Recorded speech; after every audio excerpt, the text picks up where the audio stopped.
Hello and welcome back to the Academy of the Magical Art. In this video we will be discussing the karmic debt numbers.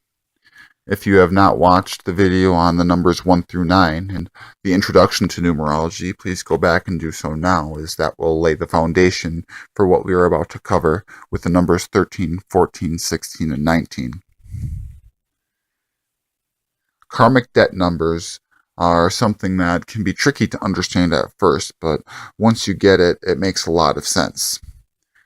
As we all know, all of us come into our lives with karma from previous lifetimes, and we attain karmatic debt or karmatic reward through our lives that we are currently living. Sometimes we will see karmatic debt numbers come up in a person's numerology, and when that happens, that is something to take special note of, especially when they exist within the name or the core number of an individual. Karmic debt numbers, although they can be a little bit inconvenient from time to time, generally have a larger lesson to show us, and once that lesson is mastered, it helps us to ascend to a higher level of spiritual awareness. So these numbers are both a very, very good thing, and they can be a very, very debilitating thing. As an example, I will use two members of my personal family. One member being an individual that has a lot of the karmic debt 14 in his name. This karmic debt has followed him throughout his entire life and has turned into a very, very problematic situation from time to time for him. His son, on the other hand, carries his same name, with the exception of the middle name, and therefore carries a lot of the same vibration. Karma can also be passed down through family or through blood, and a lot of this will be displayed when an individual has one of their parents' names. So having this 14 in his name, this gentleman's son faced a lot of these same karmatic debts. Only in his situation, he also has a lot of 11s in his name. 11s indicate mastery, and they are called the master number, 11, 22, and 33. So in his situation, he used that karmic debt number as an opportunity to learn self-mastery. And when he learned that self-mastery, he was able to ascend to a very high spiritual level and now has an extreme understanding of things that most people do not. So this same karmic number affects both of these people in two completely different ways. We'll start off by discussing the karmic debt number 13. Those with a karmic debt 13 may experience much frustration in their lives and will have to work very hard to accomplish a lot of their tasks.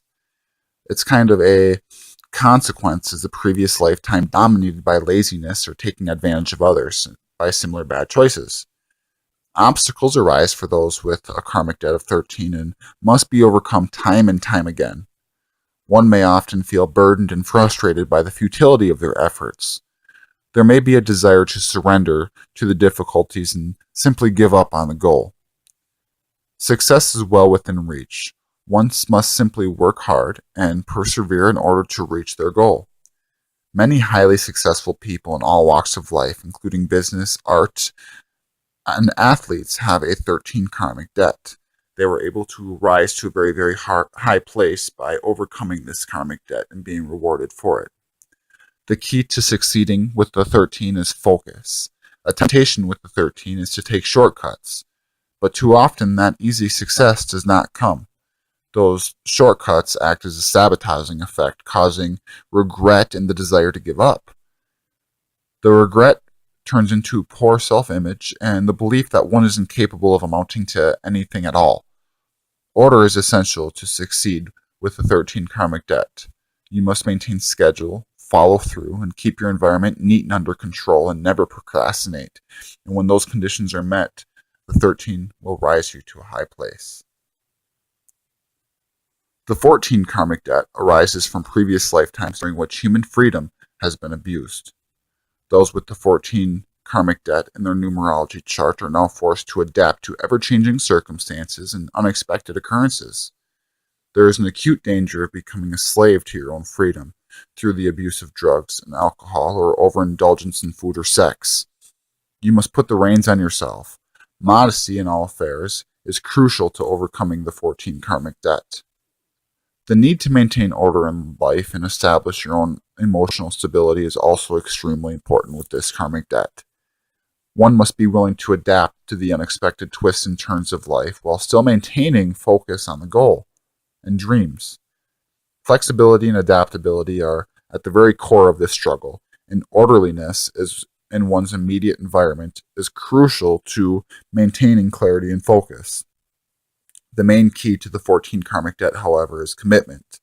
Life will resemble a roller coaster ride, but it will always travel in the right direction, so do not give up on the dreams and goals. Those with the 14 karmic debt can experience life to the fullest as long as they maintain a high dream. I want to take a moment to note that with the 14 karmic debt, if you take 1 plus 4, we have 5. So the 14 karmic debt deals with the vibration of 5, the senses. It's the same thing as having many 5s in the name, a tendency to overindulge in the physical pleasures of life. The karmic debt 13, 3 plus 1 is 4. It's all about work and logic and setting down foundation and building success out of it, working hard and receiving what you want as a result of it. But the karmic debt comes in, the 13 instead of the 4, and promotes laziness that has to be overcome and a challenge that must be conquered in order to succeed in the area of the 4. The same applies with the 16. 6 plus 1 equals 7. The 16 karmic debt represents a destruction of the old and a birth of the new. The 16 is about the fall of the ego and all that is built itself upon. It is a cleansing. All that has been constructed and all that serves to separate the people from the source of life is destroyed. Through the 16 reunion with the Great Spirit is accomplished. This can be a painful process because it usually comes after much ego inflation and then much ego deflation. Life presents challenges to your grand plans, and you tend to make choices that seem specifically designed to break down what you have previously built. A self-destructive career choice or an act of stupidity that ruins an otherwise wonderful relationship, for example. The 16 karmic debt is a lost battle, and you will likely feel humbled in the face of the collapse that follows. But this humility is the key to later success because you will learn to follow the intimidations of a higher reality, approaching life with an entirely new awareness. It is a life much better for the fall. Those with the 16 karmic debt must be careful of egoism. Very often, those with a 16 use their highly intuitive and refined intellect to look down upon others and view the rest of the world as inferior, leading to acute alienation and loneliness. It's very, very hard to build a network of friends around you when you put yourself on a pedestal. When the 16 is in one of the core numbers, it possesses the destruction and rebirth of a continuous cycle that actually serves to bring you into higher consciousness. This is spiritual growth and evolution. The 16 karmic debt can be a path of progress and great spiritual growth if looked at properly. The 19 karmic debt must learn independence in the proper use of power. 1 plus 9 is 10. 10 equals 1. You will be forced to stand up for yourself and often be left standing alone. Difficulties will be faced and overcome through personal struggle. One of the central lessons for people with the 19 karmic debt is that they stubbornly resist help. Much of their independence is actually self-imposed, and they simply don't want to listen to others or to accept help or advice from others. The 19 karmic debt can become a self-imposed prison if it does not open up to the reality of independence and the mutual need for love, that give and take relationship. The most important lesson for the 19 karmic debt is that while one seeks to stand on their own 2 feet, they are still human, deeply connected with others in the need of support, assistance, and human understanding that all people need. Sometimes we just need to reach out for it in order to receive it. Thank you for listening to this information about karmic debt numbers. I will be making more videos in the near future regarding a person's core numbers, the name diagrams, and personality breakdowns. And please subscribe to our channel so that you can receive updates when I do make these videos, and you can come back and learn how to do your own numerology charts and analyze yourself on a deeper level, thus understanding the world and universe around you. Thank you again for joining with me today, and have a blessed day.